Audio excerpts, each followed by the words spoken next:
Alright, hello 4th grade. Today is day 22 of our video lessons. I hope you're all healthy and safe and doing well. First, a couple of announcements. You do have your science test today on endangered species. And you will have your other tests for your other subjects on Monday, okay? Now for your science presentations, I have decided that you will be doing any platform that you feel comfortable with. And by that I mean, if you want to use Google Forms, go for it. I mean Google Slides, you can use that. If you want to use a poster board and draw the pictures on your own, you can do that. If you want to draw it on blank pieces of paper and pretend like the blank piece of paper is your slide and you go through it one by one, that is also okay. All right, so parents and students, again, you're going to be able to use anything that you're comfortable with. Just be sure that you are filling out all the requirements, that you're including, the pictures, and you are including the facts and all the other important pieces of information. What you need, I'll put it, if you want the example presentation that I showed you all yesterday during the Zoom, I will put it in the description for today's YouTube video, okay? So again, use anything that you're comfortable with. Google Slides, a poster board, a blank piece of paper, and draw it right there. You can use that, all right? And then we'll present through Zoom, and it'll be due on Wednesday, okay? It'll be due on Wednesday. But that's it. Go ahead and pause the video and start your warm-up. Okay. So hopefully you're able to solve these questions, not too hard. Again, you'll be having a test on equivalent fractions on Monday. Not a test, a quiz, a 5-question quiz, okay? So number 1 says, find an equivalent fraction to 10 over 20. Well, if we draw it,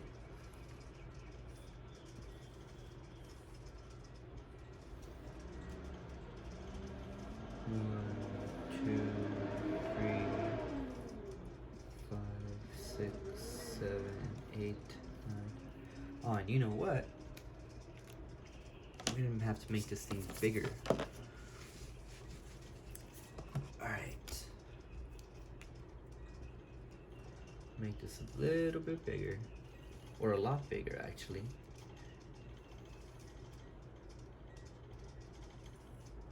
One, 2, 3, 4, 5, 6,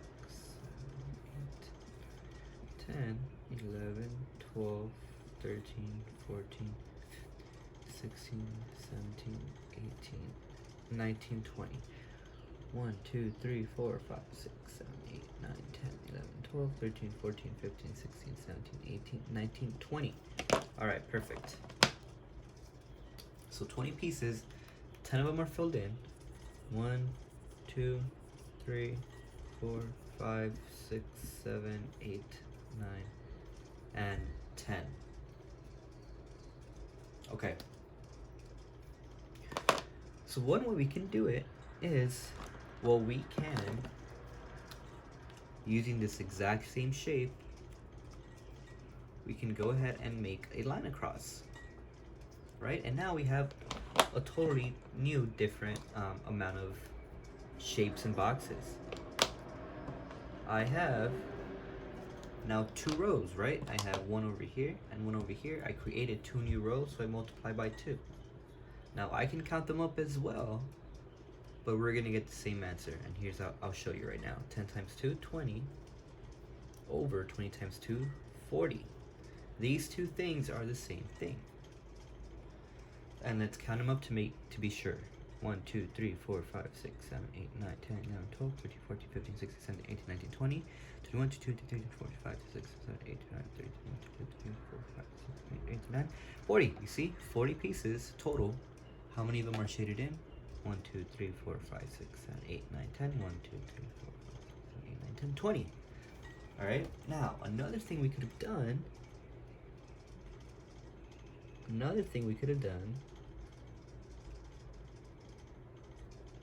is we could have broken it up into 3 rows. Right now I have 1, 2, 3 rows. So instead of multiplying it by 2, I could have multiplied it by 3, exactly. Times 3, times 3, 10 times 3, 30, 20 times 3, 60. And if I were to count all the boxes up, I will get 60. And if I were to count up all the shaded boxes, I will get 30. Now I'm not gonna do it because look, I have 60 boxes here. I don't really want to count to 60, all right? Now everybody, I hope you're comfortable with the drawings, but I hope that you're noticing that as long as you multiply your numerator and your denominator the same number, whatever number you get, your product will be an equivalent fraction. So if I have 10 over 20 and I multiply it by 3, both of them, numerator and denominator, I'm gonna get 30 over 60, that's an equivalent fraction. If I multiplied it by 4, I will get 40 over 80, and that's an equivalent fraction. If I were to multiply it by 5, I'll get 50 over 100, and that'll be an equivalent fraction, okay? You can use your drawings as well, but I just want you to start noticing that.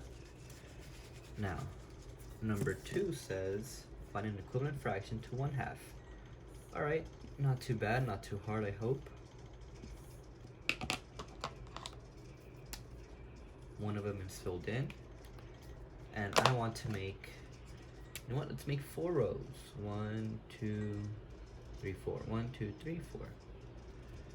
So I created 4 new rows, which means I multiplied my numerator and denominator by 4. And so an equivalent fraction could be 4 over 8. Another one, you might have done 2 rows. That is 2 over 4, that's an equivalent fraction. I could have done 3 rows. 3 over 6, that's an equivalent fraction, okay? So again, that is it for your warm-up. But like I said before, one thing I want you to start noticing is that you can use your drawings, but again, as long as you multiply your numerator and your denominator by the same number, so let's say 8, then whatever number you get, that'll be an equivalent fraction. Now let's say that we were doing this, I multiply the top one by 7 and the bottom one by 8. So this is not an equivalent fraction because I didn't use the same numbers. That's kind of like doing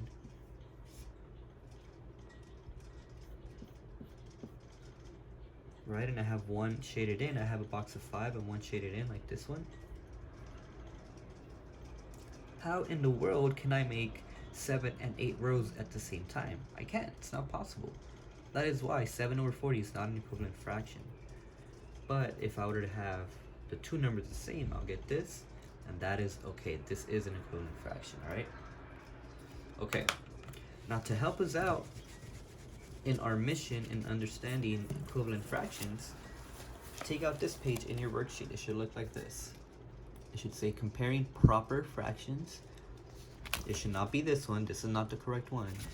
Talking about this one, there's 8 problems. So what you're gonna do here is, well, you're gonna read in the instructions, and it's a fun worksheet because you're gonna get to color, is you're gonna compare the 2 fractions that you have,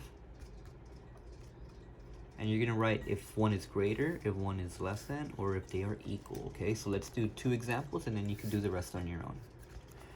So right here, I have 1 over 6. You can't really see the lines. I'll do it. It's like that. 1 over 6 and 1/2.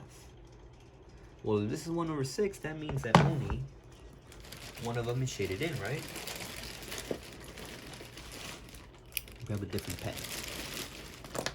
So only one of them is shaded in. And then for this one, all of this 1/2 is shaded in. So which shaded part is bigger? If I told you you can have a 1/6 slice of a pizza or 1/2 of a pizza, which one is greater? Exactly, this one. And that's it. Now to this one. This one says that we have 15 over 6 and 1 over 8. So let us shade in 15 over 6. That's pretty much everything but 1.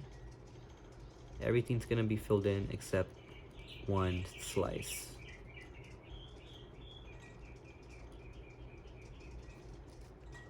And then for this one, 1 over 8. Think of this like pizza, everybody. These are all slices of pizza.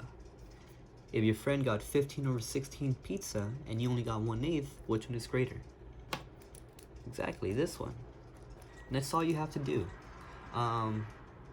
Again, what we're doing here in our warm-up, finding equivalent fractions, it's kind of like the same thing we're doing here. We're trying to see if we are getting equivalent fractions or not, all right? So go ahead and finish up this worksheet on your own. Not too hard, not too difficult, I think.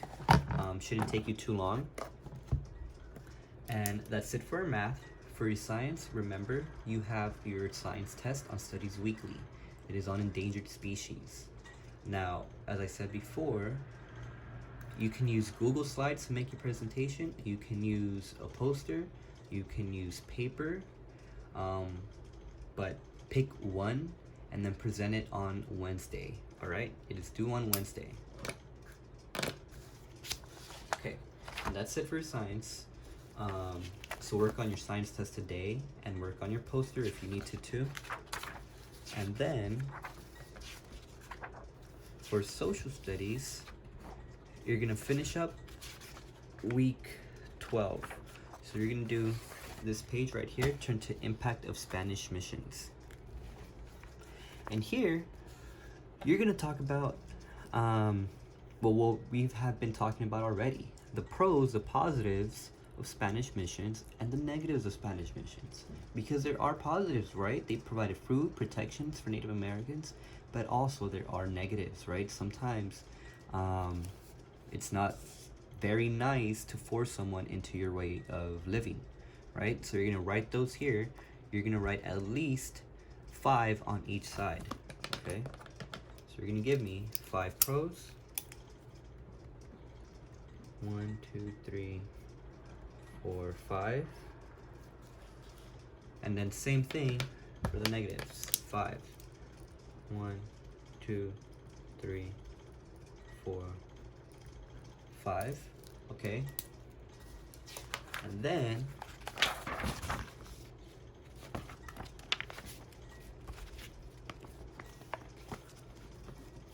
you're gonna do this, okay? So the directions say that you're gonna use, you're gonna look at each section of your Studies Weekly online, and you're gonna try to summarize the article, okay? You're gonna try to put the main idea for each section. So what is the main idea of the introduction? What is the main idea of Catholic missions? What is the main idea of building missions? And then so on and so forth, okay? And then that's it. The whole reason for this is you're gonna kind of give a summary about what the unit was about, right? So again, it's this page right here, week 12, quarter 2. And you will also be completing quarter 2, week 12, page 44, okay? And then for your math, you're gonna be completing this right here, okay? For your science, you have a science test. Complete that by Monday. Science test due on Monday. Here, I'm gonna write it down. So science test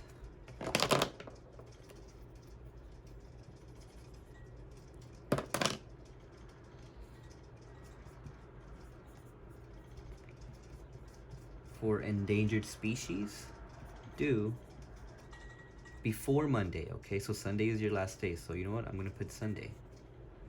You cannot turn it in on Monday. And then science presentation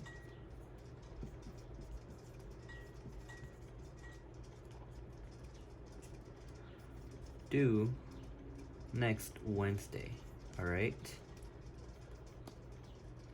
So remember that. So if I were you, I would definitely complete my science test first, and then if I have time, I'll get started on this, but you have plenty of time to get this done, okay? Now that's it, everybody. If you have questions, please message me. No Zoom meeting today, remember. We'll go back to our Zoom meetings on Monday. And take a look at the YouTube description because I have the example presentation there and everything that you need, okay? But that's it. Have a safe weekend. Stay safe, stay healthy, and I will see you all on Monday.